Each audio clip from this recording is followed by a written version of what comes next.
What's up guys, JV2017 here, and I'm going to talk with you guys about Dead Space 3 today. So this game came out yesterday on February 5th of 2013, of course. And yeah, I've had about, I don't know, maybe 4 hours of gameplay, 4 hours of time with the game. I'm on chapter 6, I believe, of the game, and actually the footage you're looking at is not story footage, so if you're like, I don't want to watch this for spoilers, blah blah blah, this is not story footage. This is from a side mission, and there are actual optional missions in this game, which is something new. There are a lot of new things for Dead Space 3, and I'd like to talk with you guys about my first impressions of the game since I've had about 3 to 4 hours of time with it. So anyways, just general first impressions, just a phrase I could give you guys, I guess, is it feels very Dead Spacey, you know? There was a ton of concern that this game was going to be too actiony. That's what they said about Dead Space 2, and Dead Space 2 was a hell of a game. I cannot tell you how great Dead Space 2, how much fun I had with that game, how great it was. That was a really, really good game. But anyways, this game, a lot of people coming in, they were like, it's too actiony, blah, blah, blah. It's co-op. It's going to take away from the single-player experience. I swear, everyone, it's like they try to innovate, and they're like, oh, no, it's going to ruin the other stuff. Oh, my God. And if they don't, you know, change enough, everyone's like, I didn't change enough. It's the same game. God, gamers are just conflicted creatures, and they're just hard to please, my God. Being a community manager sounds like the worst job ever. Okay, I'm going off topic, but Dead Space 3. So, first off, it's just as dark as the other games. There may be a bit of a snow setting, but to be honest, I have not set foot in snow since the prologue, and the prologue is not part of the current story. So, as Isaac, I'm in Chapter 6, and there are several chapters. I have not touched snow yet. And it's not just set in a snowy area. It's you are in space. Like I've been in space the entire time. So if you're worried about the setting, it's totally a non-issue.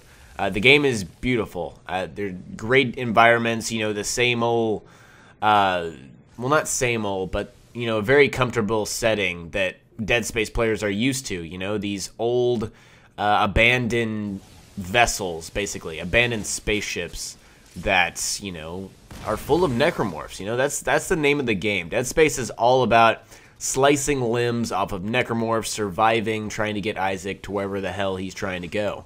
And it's the same thing. There's nothing about this game that you should, you know, play Dead Space 2 and then play this game and be like, oh, it's different, it's too bad, they screwed it up. No, it's the same basic mechanics, except they just add extra stuff on. And one of the awesome new things that they've added on is the addition of the bench, the weapon crafting bench. They already had a bench where you could upgrade your weapons, but they didn't have a weapon crafting system like they do in this game.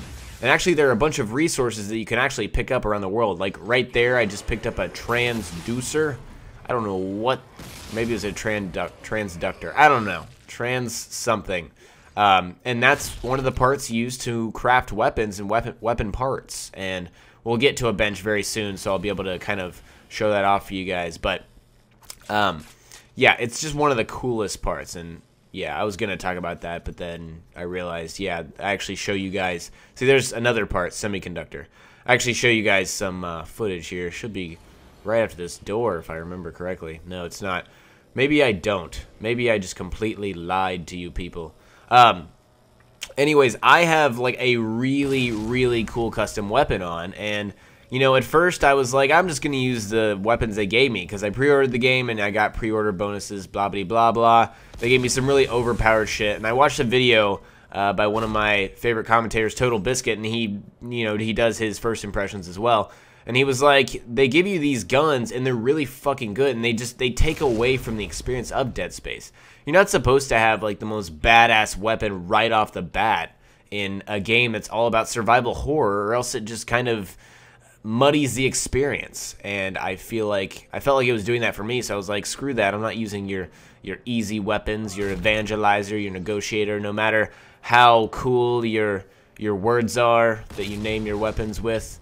I'm going to make my own guns. So I made a combination of a shotgun and a line gun, and I put a shock kind of, I don't know what it's called, attachment? A shock attachment? It's called an electrical base or something like that, and you add it, and it adds shock damage. So literally, my shotgun, like, shocks necromorphs. It's so cool, and I mean, seriously, it's such a great addition to this game. And I don't feel too overpowered because it's actually not that overpowered. And I have a lot of upgrades and stuff on my weapon, which you could actually do that as well. You can upgrade your weapons, which was in the previous game. But anyways, this game so far, I'm having a blast. And it's that, you know, survival horror experience all over again. There may be some more action-y elements, but you know, if you're just playing this game thinking, oh, there's going to be a necromorph right behind the corner, oh, there was, I totally called it, you're not going to have fun with the game. I mean, you got to humor yourself, you know. I mean, I don't always expect necromorphs, and that's why I get scared, you know. Necromorph, you know, pops up behind me, blah, blah, blah. I'm like, oh, shit. You know, I've actually, like, screamed out, oh, shit, probably more than 5 or 6 times so far. So, there's no shortage of jump scares, and if you've played a billion horror games and you're like, oh, this one's the same, then screw you, man. I don't know. I feel like I'm in a defensive position with this game because I'm really enjoying it. A lot of people out there are just, you know, bashing it, who haven't even freaking given the game enough time or even played the game. Like, before you pass judgment on a game, you can't say shit about it until you put some decent time into the game.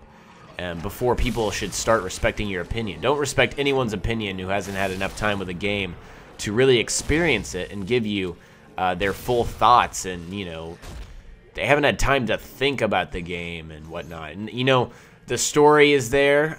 It's interesting thus far. I feel like the story drives more of the gameplay than it has in the past, if that makes sense. You know, it's more about it was more about survival. Like, you're Isaac Clarke, you're just trying to stay alive.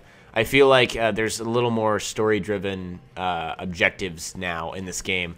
You know, you're trying to run errands, essentially, to help out people. I'm not going to spoil anything. You know, I was kind of close there. I'm not going to spoil anything with what I'm talking about, but basically it's there's a little more, you know, you're doing other stuff besides just surviving. Another addition to this game is co-op. Co-op is here. I haven't actually played co-op, so I can't really speak on it. But I do know that it's a different experience. And if you play as Carver, which is actually a character that you do speak to in the single player, you know, he's not just some imaginary character who shows up, thank God. He actually exists within the world in the single player. But if you play as Carver, you get other kind of hallucinations and stuff, which is really cool. I can't wait to do that. But anyways, this game on the normal difficulty is fairly easy. I will not lie. There are so many resources. You'll never run out of ammo. You'll never run out of med packs. You'll be fine. And I'm not even that great of a Dead Space player. You saw I kind of got, you know, screwed a little bit earlier. Not screwed, but attacked. Unfortunately, I don't have a weapon bench, gameplay, anything. That kind of sucks. In hindsight, I wish I had that. But yeah, take my word for it. It's really cool. So, what was I just saying? I don't know what I was just saying. But let's see. What else is new about the game? This isn't new, but there are... Yeah, normal is really easy. But you can really ramp up the difficulty to insane amounts. Like, there's a difficulty where there are no med packs in the entire game, and you have to make them from resources.